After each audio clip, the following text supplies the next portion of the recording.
For the first time in northern Nevada, the Department of Transportation implemented the use of precast concrete pavement technology as part of the US 395 Northbound Expansion Project, contract number 3401.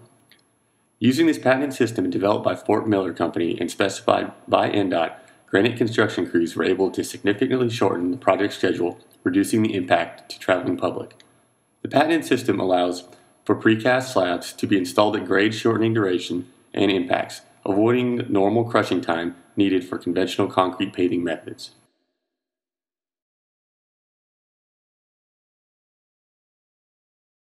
The Fort Miller system can accommodate many different applications. In the case of the US 395 expansion, we were presented with a horizontal curve and super elevation transition, requiring some of the slabs to be warped.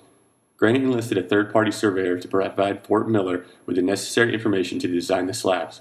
The surveyors must first shoot the existing pavement section for the design of the slabs. Once precasting is complete, the surveyor will lay out the cuts and fills at each corner of the new slab locations prior to installation. The survey process is critical to ensuring the slabs fit properly both in the horizontal and vertical directions.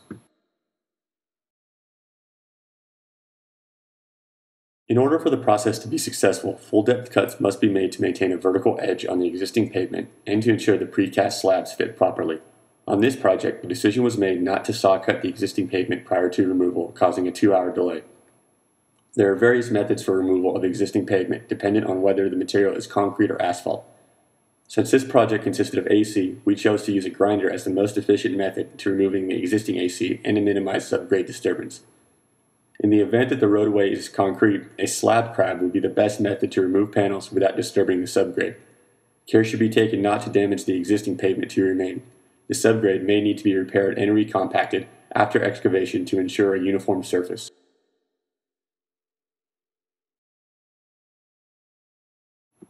In the grading stage, we used a mechanically controlled screening device called the HOG, hand-operated grader, capable of grading compacted bedding material to the required three-dimensional sub-base surface of each slab.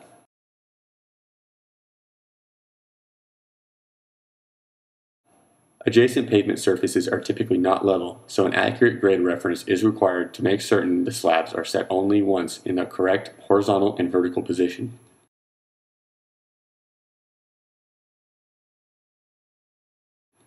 The HOG utilizes a rail system to maintain the proper elevation during grading. To achieve the best results, rails need to be set accurately using true grade references from the survey. Screens must be calibrated at correct height by setting the theoretical bottom, and finely graded bedding material must be used. The crusher dust or other fine graded bedding material is placed at ½ inch plus or minus thickness, then graded and compacted to a 1/8 inch tolerance. Any voids remaining may cause cracks in the slab. Precision grading also reduces the volume of bedding grout required and allows for a shorter curing time so the road can be open to traffic within a few hours. The efficiency of the installation process relies on the use of the appropriate gang drill for the installation of the tie bars. A slab-riding gang drill is ideal to stay off the grade and optimize drilling time. Pneumatic epoxy guns speed up installation as well. Layout for the tie bars can be completed in advance and should be checked prior to drilling. As part of the precasting process, it is critical that the dovetail slots and dowel bars align properly to provide trouble-free installation.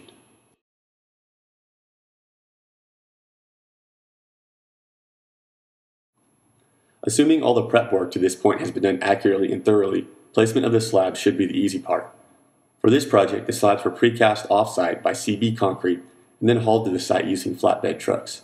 Logistically, this process was challenging due to the high traffic volumes and limited access to the work zone. Prior to placing the slabs, make a final grade check around the edges and wet bedding material if necessary. Apply form oil with a spray can to edges previously set.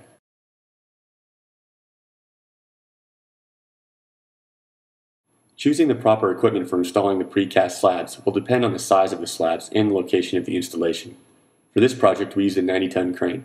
This allowed for 360-degree movement and ample load capacity. Forklifts or excavators have limited movement, which may make it difficult to set slabs properly. When ready to place slabs, do not place outrigger on slabs, as this may cause cracking. Rigging the slabs correctly will make the installation less problematic. In areas where there are horizontal curves, vertical curves, or super elevations, Rigging will need to be adjusted to match the slope. All four corners of the slab should touch the grade surface at the same time. Any deviation may cause delays. Set the slab a small distance from the adjacent pavement section, quarter inch is recommended. Allow for quarter-inch spacing between each precast slabs as well.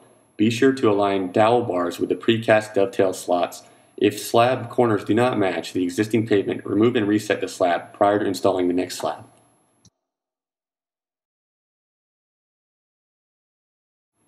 Once slabs are properly set and match the adjacent pavement section, it is time to begin grouting. Slabs can be opened to traffic prior to grouting. The dowel grout reaches 2,500 psi in 2 hours and must be kept below 70 degrees using ice water to control temperature in hot weather. Use the proper nozzle and keep the grout flowing. If the grout is allowed to set in the hose, pumping can't continue. Wash pump out frequently to prevent clogging.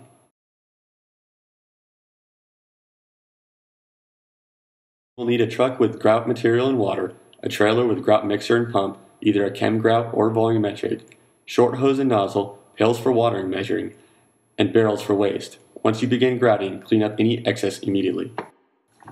Once dowel grout has set, you can proceed with the bedding grout. Bedding grout is distributed to the voids by pumping the grout into the ports that extend from the top of a slab to a series of half-round grout channels that are cast at the bottom of the slab.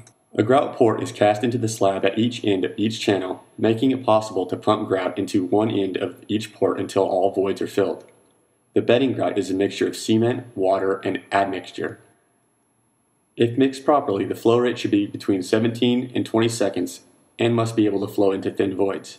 The mixture reaches 600 psi in plus or minus 12 hours. At the end of the process, bedding grout underran by 50% due to the grading and compaction efforts of the crusher dust. Dowel grout overran by 60% due to the waste incurred from hot weather and having to clean out regularly to prevent clogging. Crusher dust was an effective medium. Saw cutting the pavement to remain is crucial. Verification of the placement of the tie bars is a must.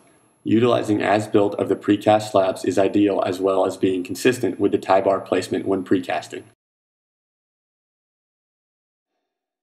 Information from the survey should be verified before fine grading takes place. Grouting is best completed at night or in lower temperatures. Higher temperatures result in waste. Order extra dowel grout around 60% over the neat line. Use of this process can save time, money, and resources while minimizing traffic delays. Good training, working together, and real partnering make this process successful.